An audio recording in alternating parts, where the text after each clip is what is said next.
Hello, everybody. This is Kristi Casey Sanders, the VP of Creative for Plan Your Meetings, and I wanted to welcome you to our webinar today. We're going to be talking about why one-on-one meetings matter.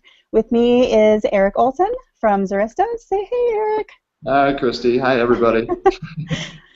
So this is an interactive presentation, so I'm going to go to the screen share right now and pull up the presentation and show you how to ask us questions.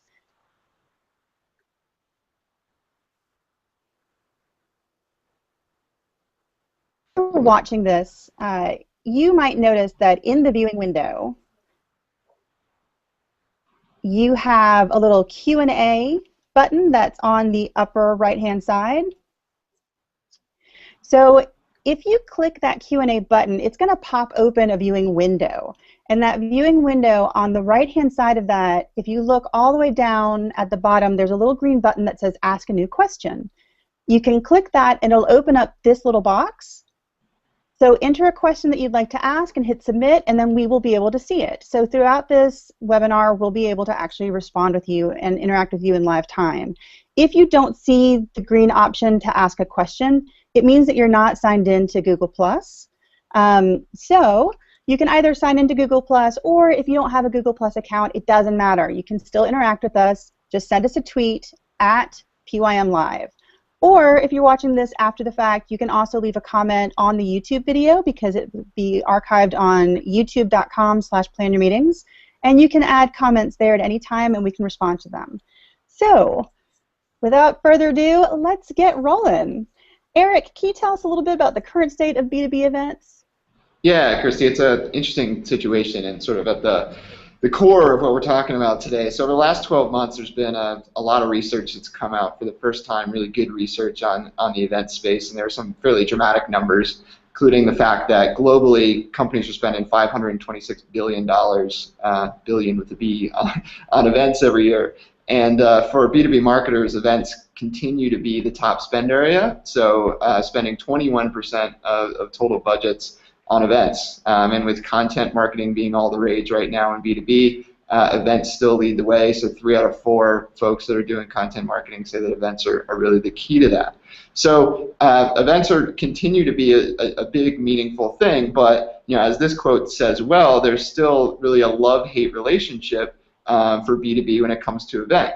On one side, marketers know events produce results sort of in their gut, and they continue to spend money there. On the other side, there's some real frustration around events for a few reasons. So at the core of it, you've got great tools for driving sales, but unfortunately, you've got disproportionately unhappy stakeholders on both sides of the table when we actually do focus groups and research on this. So on one side, you have exhibitors, which I'll talk about, who are first and foremost demanding more qualified leads, sort of what they're seeing and demanding elsewhere in their business. No longer just want business cards in a fishbowl. They want really good leads, and they want good data on those leads. They want to know enough about them that they can be fairly actionable. And pull them back into their marketing mix. So if they're going to pay big dollars to attend an event, they want good leads, and at the core of that is they want meetings, right? The research shows that the most effective way to sell is one-on-one demonstrations, and so these exhibitors want the one-on-one meetings. They want guarantees of these meetings before they're willing to turn up at an event. And so, Kristi, tell us a little bit about what attendees are looking for. Yeah, what's really interesting is that CEIR did a couple of different studies, and they found that attendee behavior at trade shows, more than half of them, all they want to do is they want to walk an expo floor without being approached. They don't want to talk to anyone, they just kind of want to buzz through. Yet, 76% of them prefer face-to-face conversations, and 69% of them prefer one-on-one demos. So it's not that they're not interested in buying, it's just that the traditional trade show model is something that they're not really engaging with. Right. So on top of all that, the way that people buy is essentially changed. I talked to someone the other day who had, I thought, a pretty good quote. They said essentially cold calling is a lost art, which sounds very dramatic, and we hear the same thing about trade shows. But it's not far off. There's a few things driving it. It's harder to get to decision makers these days. People are less likely to pick up the phone for a salesperson And the main reason is that salespeople are no longer the gatekeepers of information.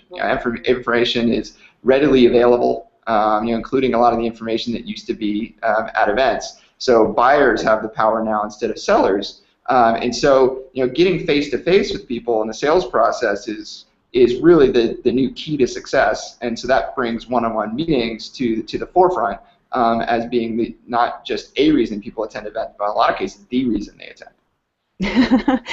Which begs the question, if they're so awesome, why do trade shows have such a bad rap? Tell us. Yeah, there are a lot of things I think that are kind of broken with the traditional trade show model. One of it is that it's really hard to track your return on investment unless the teams of exhibitors are going in with very, very clever ways of being able to track their ROI, and any event organizer knows they're probably not. It's difficult for you then to go back the next year and say, hey, you want to give me that money again? They'll probably say, oh, we didn't get any value of it. And if you're not tracking it, you can't prove it either. The buying process has changed. They're less willing to browse in an expo. A lot of people go kind of knowing what they need or what they want, and they only want to talk to those people. Executives don't really feel like traditional shows are effective anymore. They're spending a lot of money for this exhibit space. They're spending a lot of money for the travel.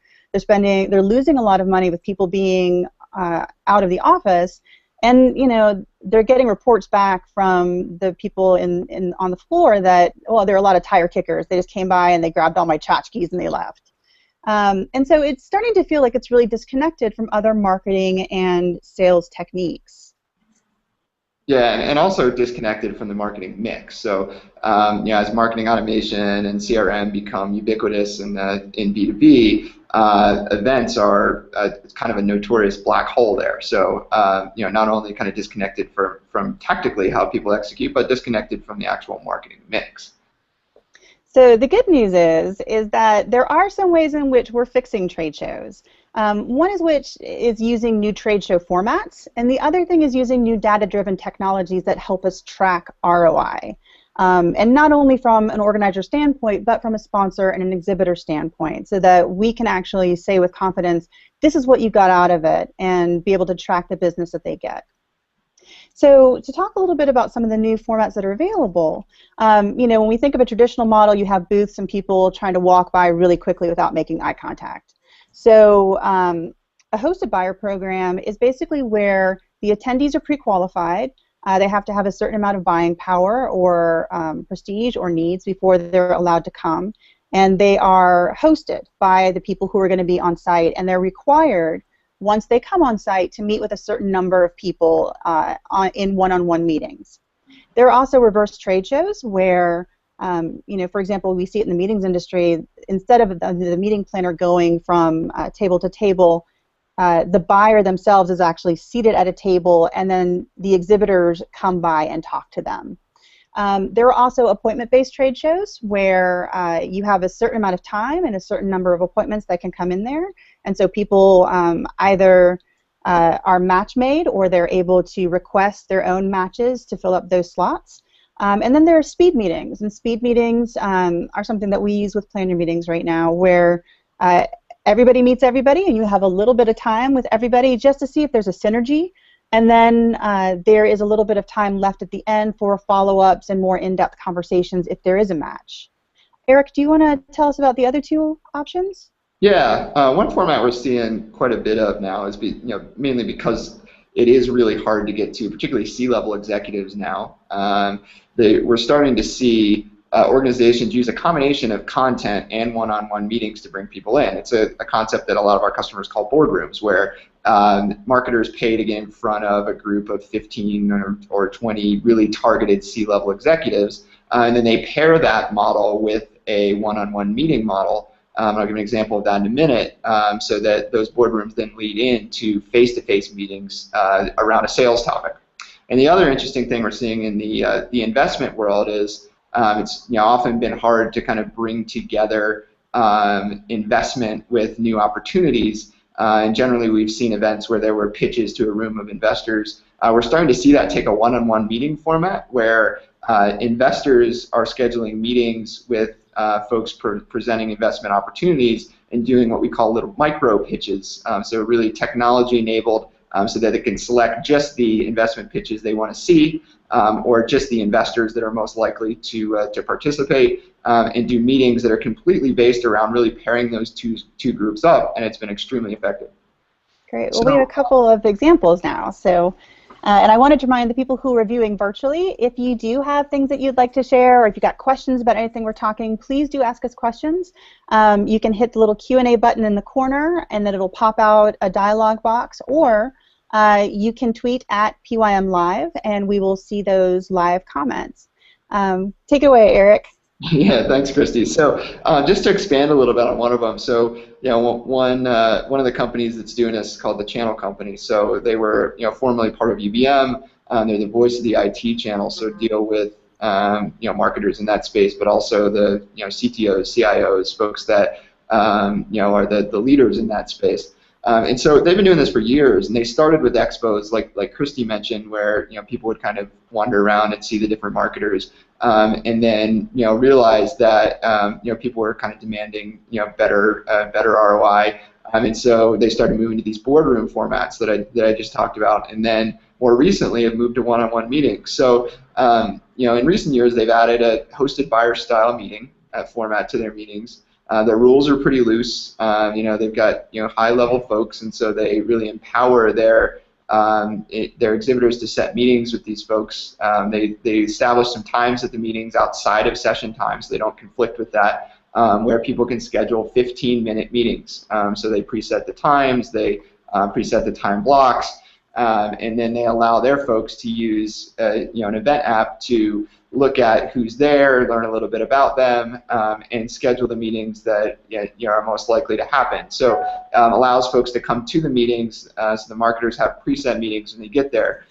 So a couple lessons they learned that I thought were interesting and worth sharing with the group as we go through this. The first piece of advice is to engage your community leaders. So they use their advisory board heavily as they adapt their formats and add new technologies to really encourage adoption of those new things and promote the value of it. And second is to really know your audience. So as we go through this and talk about the different technologies, they have a vast disparity depending on the audience of their events. Some of their audiences use a really deep set of technology. They're going to go and spend lots of time, hours of time inside the application learning about people and engaging, where other less technical audiences will just use the high-level things. So as you're thinking about both the format and the technology to support it, I guess the advice they would have is to really take the time to understand how your audience uses technology more broadly, and match the right technology with the audience you're trying to address. So, Kristi, I know you had an example as well from your own. Yeah, and so this is, I wanted to tell you guys a little bit about our evolution, because we started off at Plan Your Meetings having these huge PYM expos every year. And so for those of you who have planned expos, you probably know what I'm talking about. You're shooting for 800 attendees, and you've got, pipe and drape, and you've got more than 100 exhibitors you're coordinating, and we just found that back in 2007, those styles of shows were becoming very unsustainable. In order to, we were doing backyard meetings, so it was going to be local attendees, and we weren't hosted buyers or flying people in, and so just trying to come up with the volume of attendees to have a good attendee to exhibitor ratio was something that was very difficult to do in any one city. In contrast, we found that we had these little in-market meetings that were kind of like little road shows that we were always getting very positive feedback from. And what was different was that they were more intimate. The ratio was 2-to-1 or 1-to-1 at least, and people, it was kind of little mini trade shows. Then we started to find that like about a year ago, the exhibitors really wanted something that was they wanted something that was closer to an appointment set. Some of our clients actually said that they were going through their budgets and eliminating anything that didn't have an appointment setting component to it. And so we talked with a lot of our partners, and we discovered that what the format that was probably going to work best for our events was to create little speed meetings. And so what we did is, because we tend to have a small number of attendees, we're able to have 20 meetings within like an hour, hour and a half pocket of time where everybody can meet everybody. And we tried it out at a couple of shows, and then we asked our partners and we asked our planners, what they liked, and if they liked the format, if they would prefer to meet fewer people and have it as a more structured appointment. And they said no, they actually really enjoyed getting able to meet everybody. And even though it meant that they had less time with each person, the salespeople enjoyed being able to go back and say that they met every single person at the event. And the meeting planners that came to the event said that they really enjoyed being able to discover the synergies. Because had it been left up to them, they would not have chosen to see half the number of people that they had seen. And by kind of being forced to meet everybody, they actually discovered a lot of really fantastic sourcing opportunities that wouldn't have occurred to them. So the key lessons that we learned is that, we probably shifted away from expos several years before other people in the industry did. And it was because we were brutally honest with ourselves about what was working and what wasn't working, not only for ourselves and for our staff and time and budget, but also just for what the needs of our audience were. And we discovered along the way that by listening to what people needed and by figuring out event formats that kind of address those needs, we were, a lot of our best ideas didn't come from our internal staff. Our best ideas were coming from our clients and from our readers. And we've discovered also, too, that the way that we explained the format really had a profound effect on people's attitude. So rather than feeling like they were being forced to meet everybody, they understood, okay, well, if we meet with everybody, it gives us a chance to meet people who are actually subsidizing our education. And so it kind of, our messaging and our talk about that format actually helped people understand, oh, I'm not just a buyer or whatever. These are people who are making it possible for me to get educated, and these are people who have a vested interest in what I'm trying to achieve, and so they were more willing to go with it. And then we also learned internally that to provide exceptional experiences and experiences that are relevant and experiences that provide the kind of ROI that our partners need, we have to continually be evolving. So, we've learned a lot of really interesting lessons, and I'm going to talk about that a little later when we get into things you have to watch out for. But, I don't think necessarily that speed meetings are what we're going to be doing next year. I think that as our events get larger, it's just logistically impossible. And so, just because it's working right now, it doesn't mean that it might work for your next show. And so always be open to the possibility that you may have found the perfect solution for right now, but you always need to be looking at what's next. So how do you find that right format then, Kristi? So for this next part here, there's a million different formats that we're going to kind of go through here.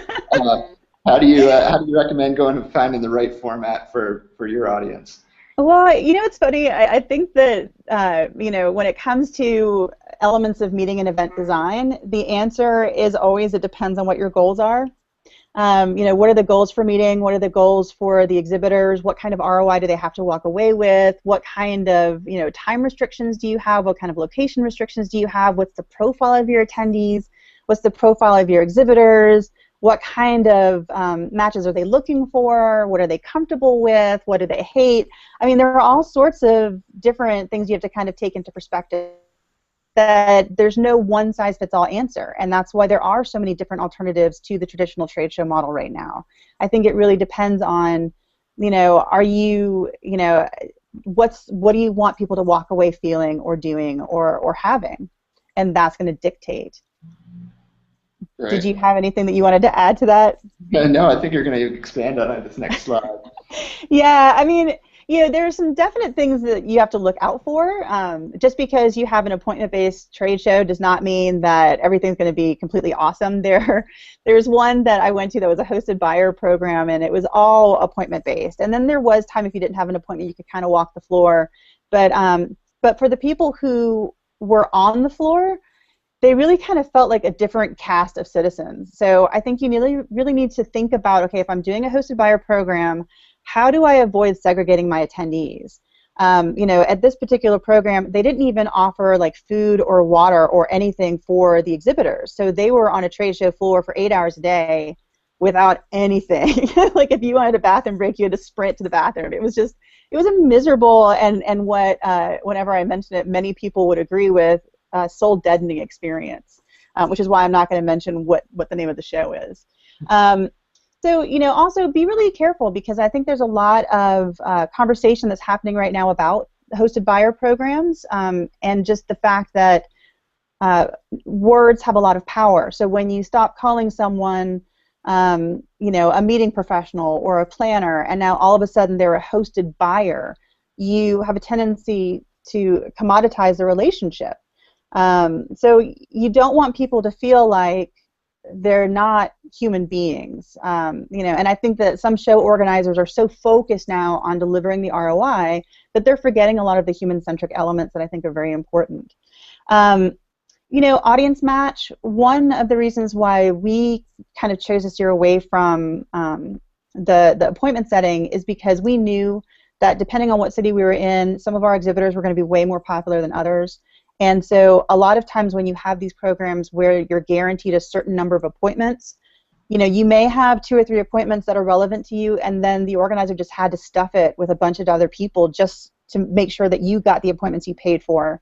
So, as an organizer, you really need to understand, it's just a big waste of time for your exhibitors if you're matching them with irrelevant people. And make sure that you're really bringing in truly qualified leads. I hear stories from my friends who are speakers at these events all the time about hosted buyer programs or programs where people are coming in with appointment settings, and then people just come for the really nice beach resort and then blow off their meetings. And so that doesn't serve anyone either. So really make sure that you're qualifying people. Make sure that you are creating an incentive and a reason why they are showing up, so that it's not easy for them to ditch. Because if somebody's sitting there and they've got this full schedule, and then maybe 5 of their 10 appointments show up that day, it's going to make you look horrible.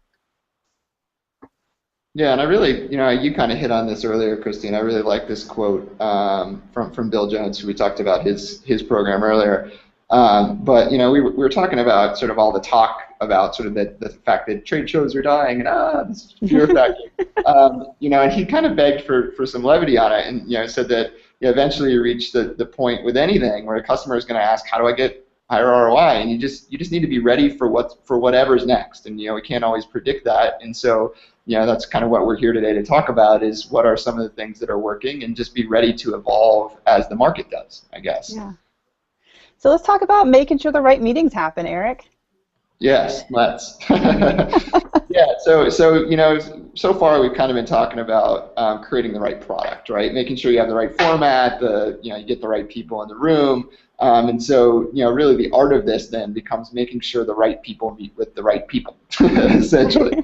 And so the first question that that people ask when they're going through this is, who actually chooses the meetings, right? And there's, essentially 3 ways to do this. Either it's buyer or seller selected, it's pre-selected, or you kind of meet with everyone. So, in the example I gave of the channel company, they have the exhibitors choose the meetings, and their reasoning there is, a couple things. They have a high level audience, so they kind of know each other, small events, and also people pay a lot to be there, and so sort of pre-matching them with everybody was, in their case, they thought kind of a non-starter, because people want to choose the prospects that they want to meet with. And we have other clients who have attendees choose the meetings, and so they do the shopping and say the exhibitors they want to meet with, and then they match them up based on that. So there's some upside there, and the fact that you're putting your audience in control of things.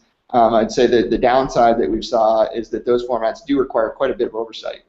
So frankly, babysitting to make sure that everyone is. We'll talk about ways to kind of set some rules with applications to make sure that people are sort of scheduling meetings at the right time and for the right length. But to get people to schedule meetings, if it's not some automated system, there's always some oversight there. So any other comments on that format? Yeah, I was just going to say the meet with everyone model. The pros is that everybody gets to meet everybody, of course, but the real con for that is that you have to be really creative to build in the time for that to happen. I mean, you can't just expect people to have 30 meetings back to back and not be exhausted and withered and just feeling dead. So, one thing that we do is if we've got more than 10 exhibitors in a market, what we need to do is we actually break it up into 2 different time components. so that the meetings are manageable and people have a little bit more time to talk to each other. And then what we do is we intersperse it with education, and after like the first round of it, we have an on-demand fitness break that we show from X-Bites, so that after this thing, people actually get to stand up, stretch, and like mentally and physically reset.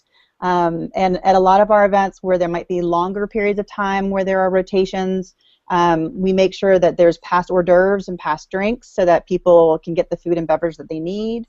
And we may have to do up to 3 rounds and figure out ways to keep that fresh and keep it from people feeling like their mouth is falling open. So we create a lot of pre-show videos to train people on, okay, this is the most important thing, this is your elevator pitch.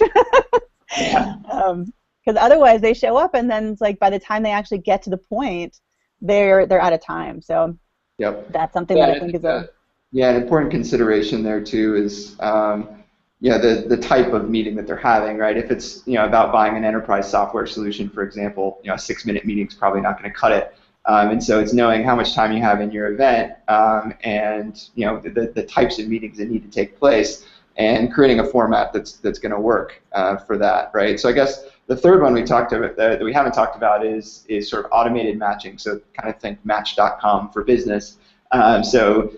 Using an algorithm to match people and not only match them but actually plug them into meeting slots for the meeting.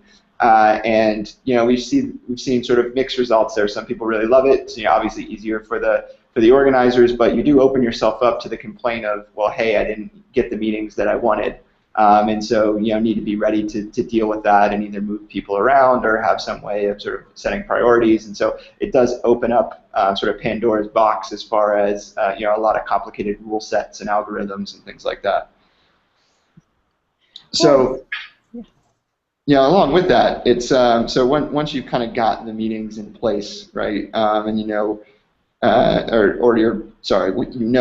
people are going to be there and you're selecting the meetings or you're evaluating the meetings, then it becomes what information do you as a show organizer then provide those folks to evaluate each other, right?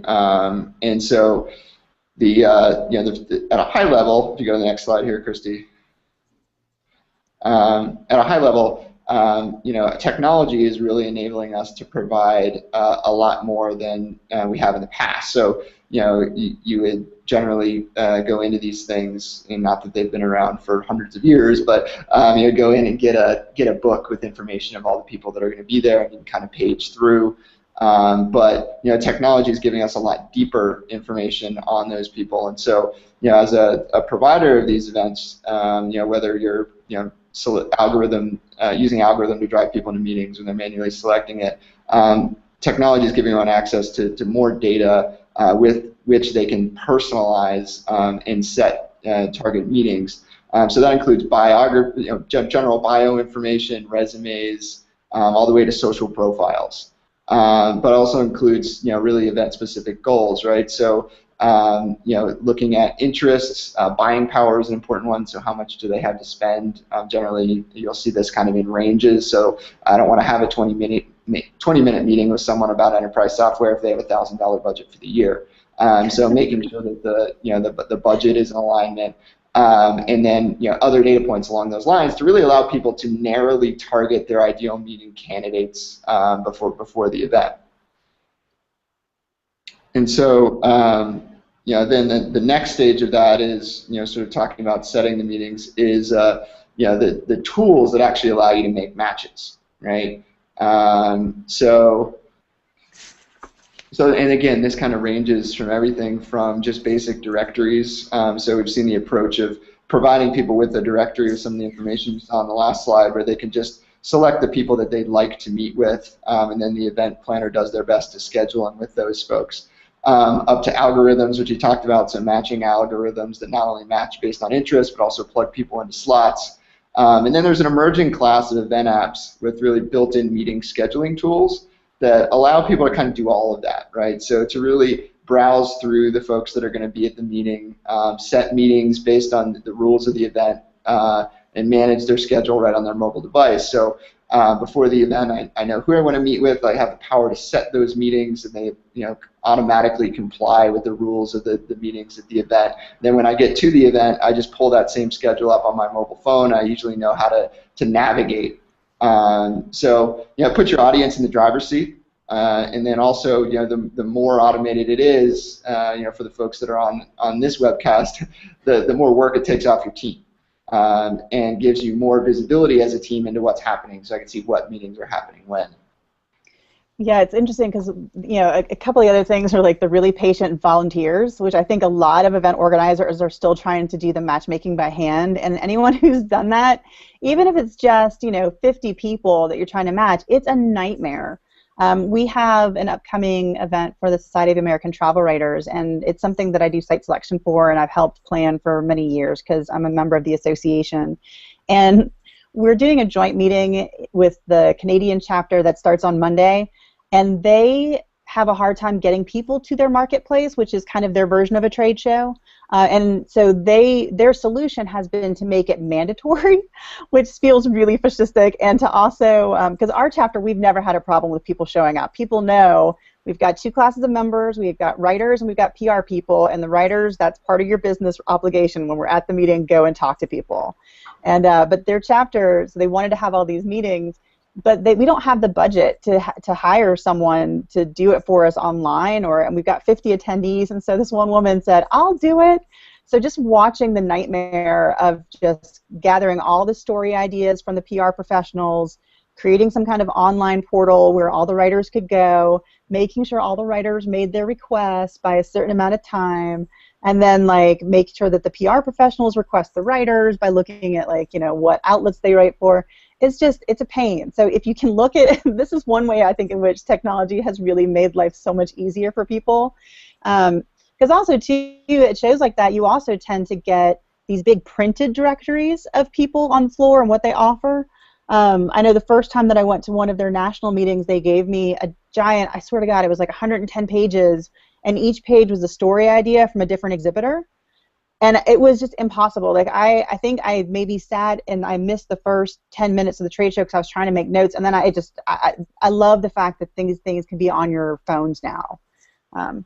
Yeah, it was a long tangent, but yeah, no, it's a great point though, because we have a client that does events throughout the world. They'll have 3 or 4 events going on at the same time, and they used to do everything in basically a Google document. And so they had their frantic employees working 24 hours a day and moving things around.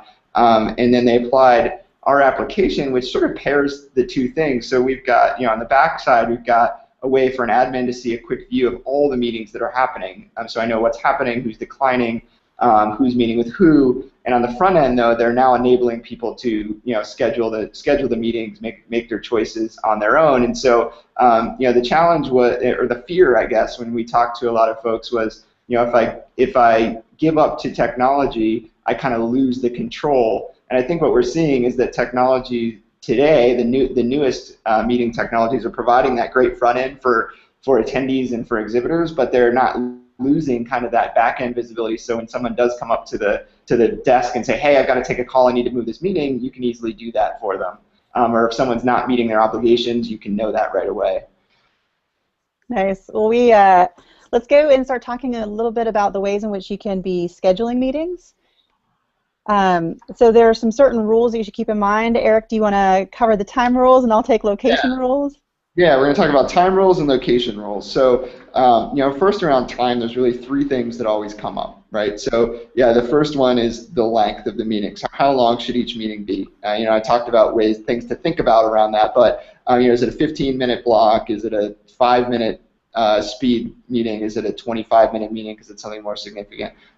Defining that and then setting that up in whatever your meeting tool is. The second, and one that's kind of often forgotten that you've mentioned a couple times, is the transition. So, having meetings back to back to back to back with no break in between just doesn't work, and you're setting yourself up for failure. So, given the size of your facility, the number of people, the kind of, I guess, health and fitness of that crowd, how much time do people need between meetings to get to where they need to go and also collect themselves and be prepared for their next meeting?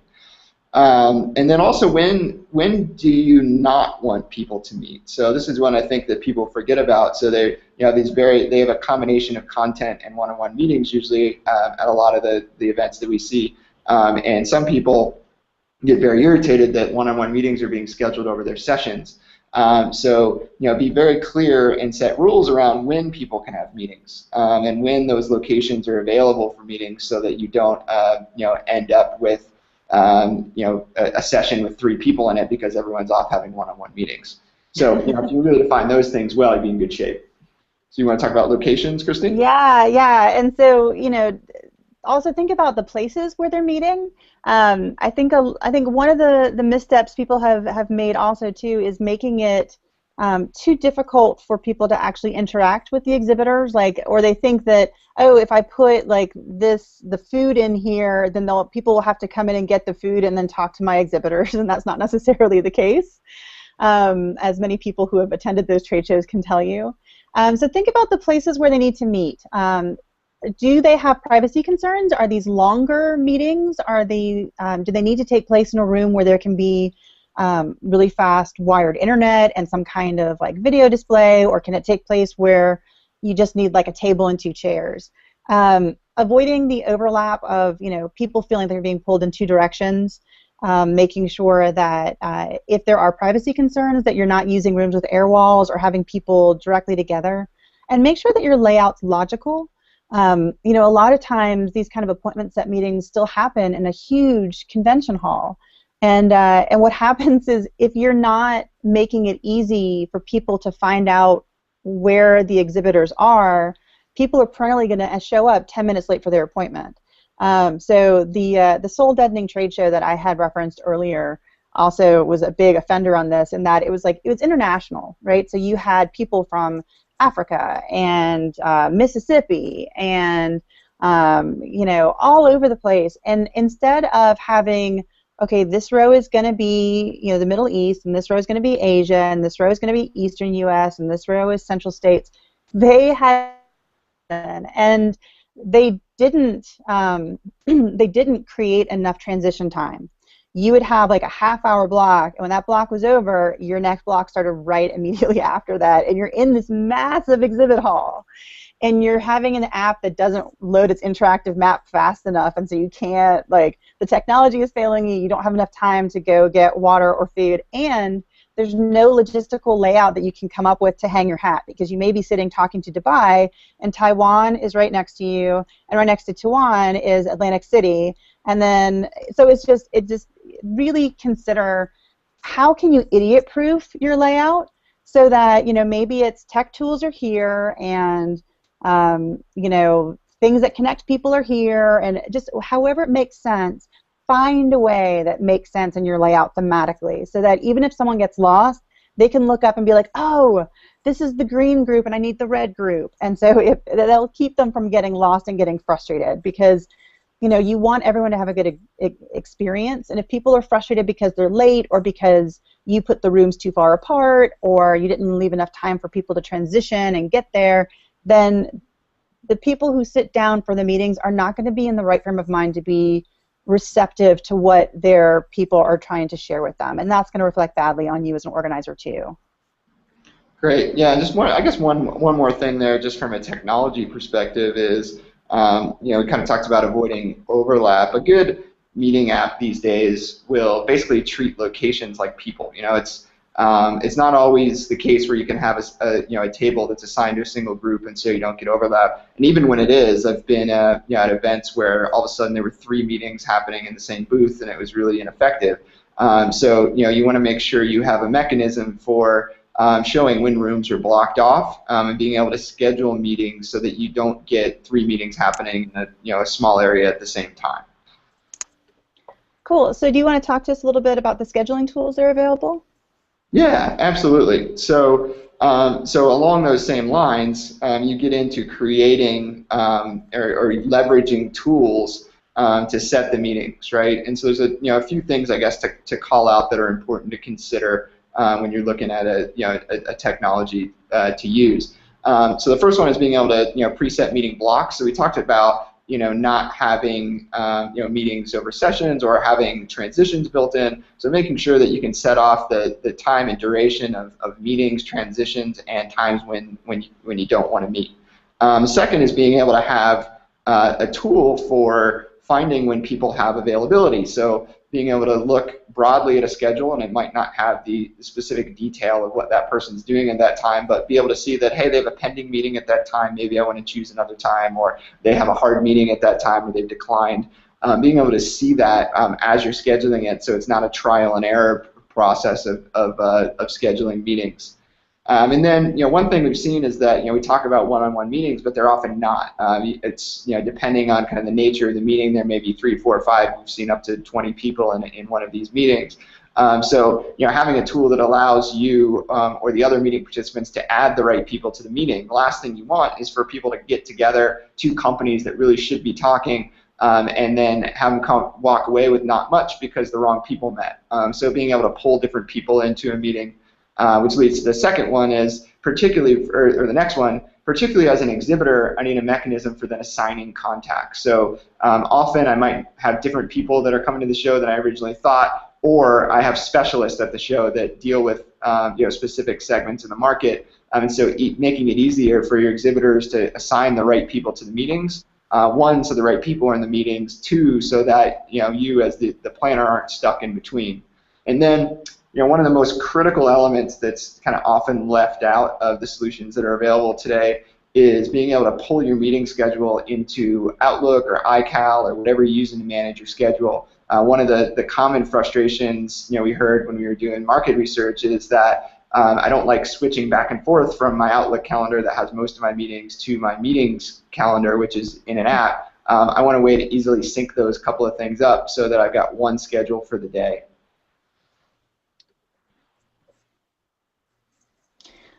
Awesome. And then you have a great quote that you found from Peter Newton. Don't look like you're behind the times. You've got to be able to book meetings on your mobile phone and your tablet. You don't want people to show up at your event and be like, you hand them like a 300-page directory and they're like, what year are we in? Like 2002? Yeah, it's amazing how fast that's changed. Literally, we've been doing this, or I've been in this specific part of the market for a couple years now, and literally in the last 12 months, it's gone from, yeah, these are kind of nice tools, it's cool that you have this, to, like you're saying, when you show up to an event and they don't have it, they just get barraged with complaints from attendees. Cool, so let's talk a little bit about how we can make these meetings matter.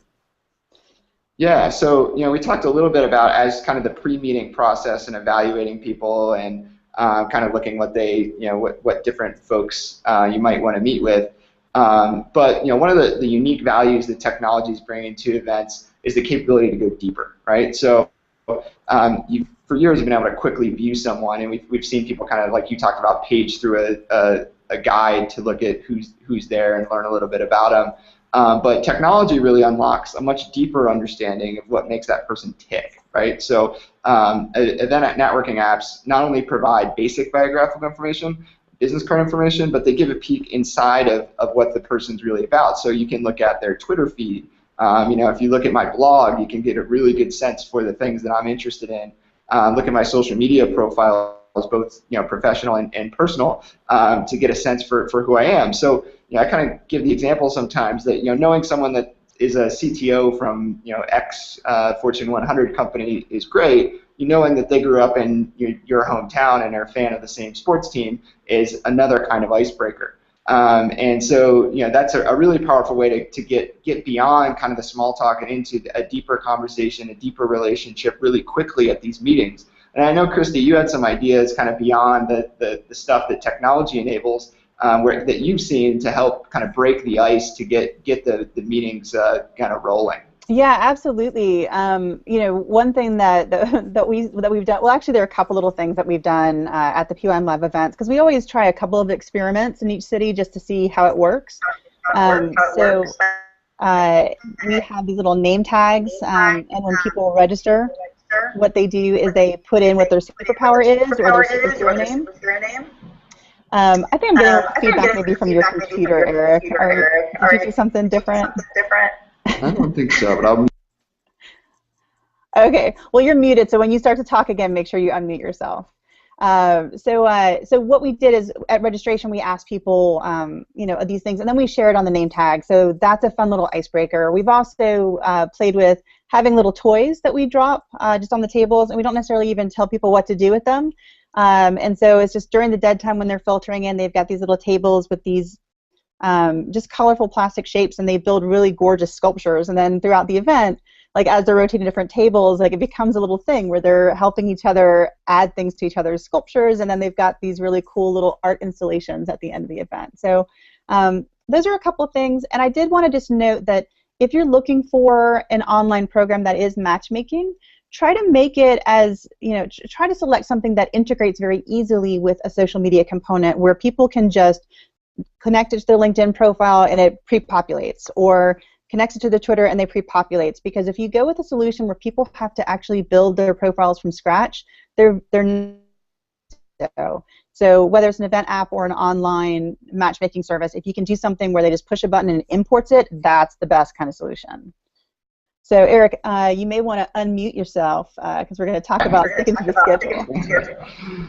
Yeah. So when you get to the meeting, it's great to have all the meetings scheduled. It's great to know everything about the people you're meeting with. But if people don't actually show up to the meetings, then that's a problem, right? So meetings don't have a chance if people don't actually attend them. So we discussed syncing the meeting schedule to a personal schedule. Beyond that, though, you want to first give your team access to see which meetings are happening, which are being declined, which are being missed, which are moving.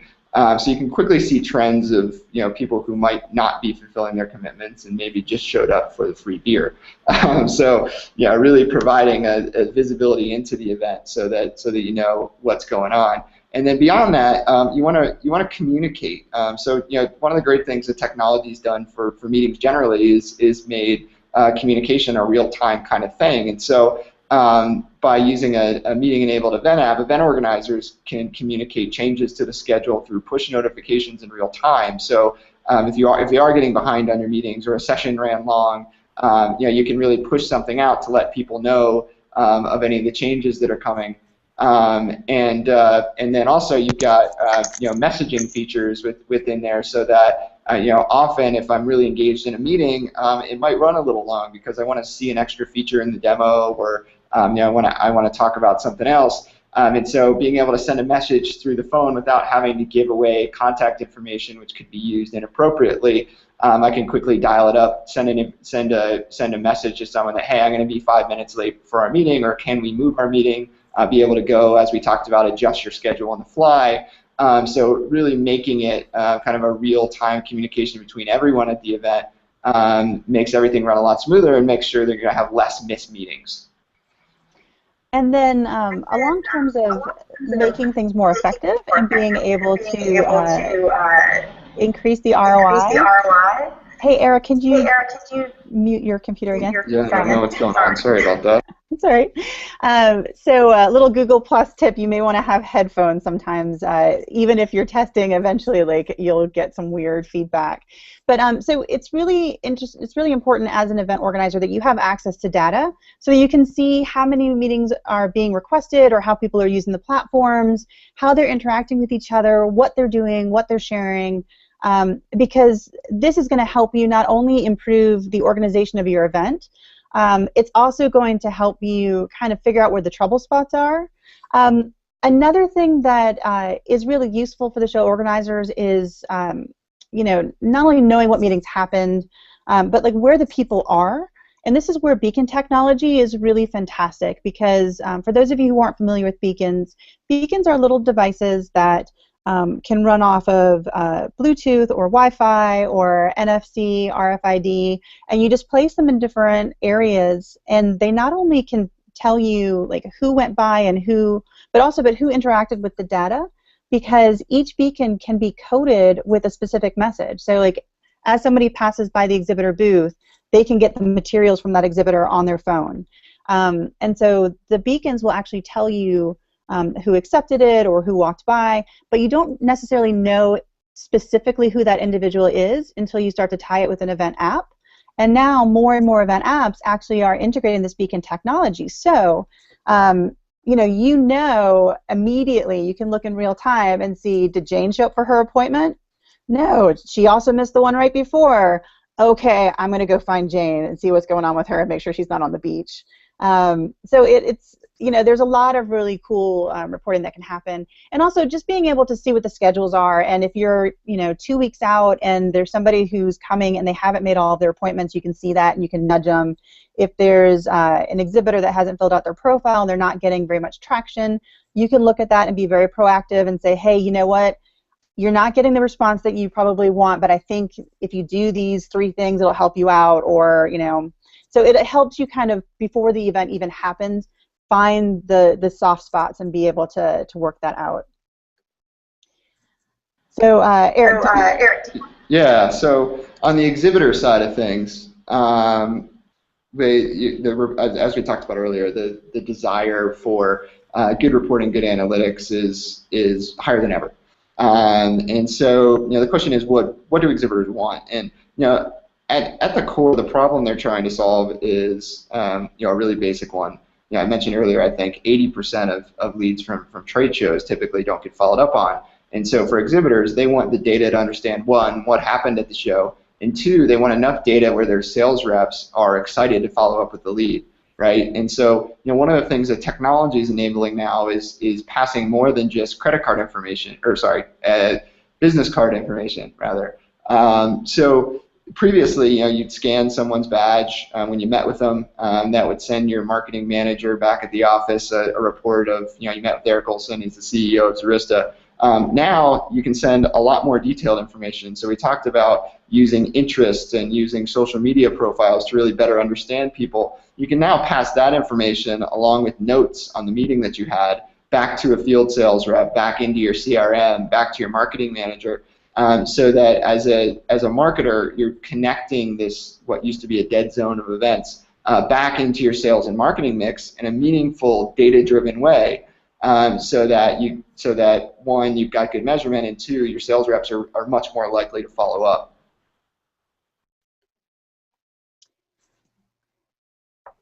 So one thing that's really important is to understand what worked, what didn't. So, a lot of people, 70% of people actually survey their attendees after an event, but less than 10% will actually act on it. Those are some kind of shocking stats that I got at a PYM events throughout the year a couple of years ago. I was just really curious, what do people do with their survey data? So it's really important when you do your surveys, take a look and see, what did people like, what didn't they like, who were the exhibitors they were clamoring to see, who did they completely ignore, who were the dirtbags who showed up and didn't keep any of their appointments. This is all very important stuff to gather. Hey, Eric, did you have anything you wanted to add to that? No, I think that's great. I think it works on both sides, right? So particularly when you're doing hosted buyer, it's just as important for the exhibitors to rank the buyers that were there as it is for the buyers to rank the exhibitors. So this kind of works for all parties, right? So as an organizer, you get a sense for what meetings were valuable, what people were valuable, what companies were valuable, and then again, as an exhibitor, getting information on, hey, this was a really good meeting, a 5-star meeting, versus this was a 1-star meeting, not the right target for us, allows you to filter down to the right type of follow-up for the sales process that you're trying to run. Cool. And so now, we've got about 5 minutes. So if you have any questions, what you can do is you can click this little Q&A button that's on your viewing screen. It'll pop out a viewing window if you haven't already. When that pops open, on the right-hand side, there's actually a column that appears with a green Ask a New Question button. And then you'll see this little window. So you can enter a question here and you can submit it. If you're not logged on to G+, you won't see it, but you can send me a tweet at PYM Live, and I will actually see that and be able to respond to it.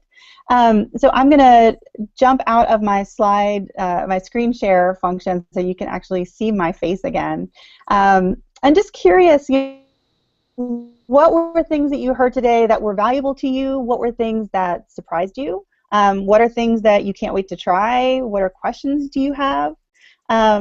Eric, one thing that I think people may not be aware of, but that I've learned is that you actually offer a lot of solutions that could apply to this. Can you tell us a little bit about that?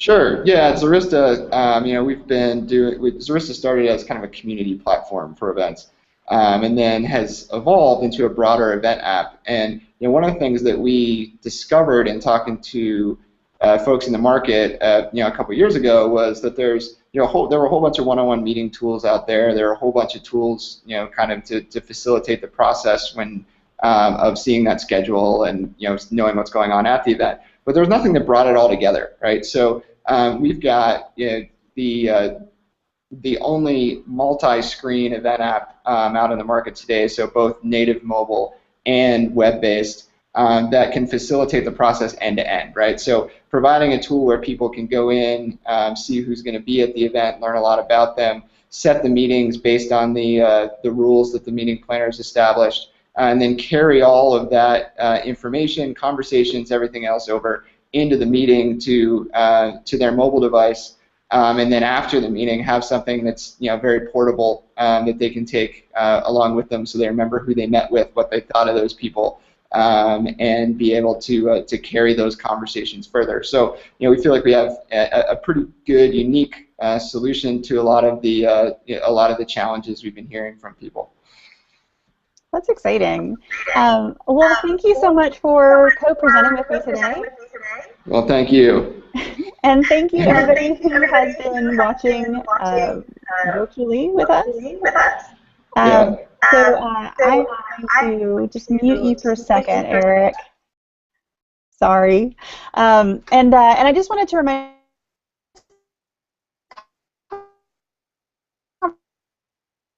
and it kind of freaks you out to, put yourself out there, that's all right. There's a whole sea of introverts in the world, and we love you just as much. So know that you can still communicate with us, that we'll still be able to answer your questions, even if you're watching this on demand, a year from now.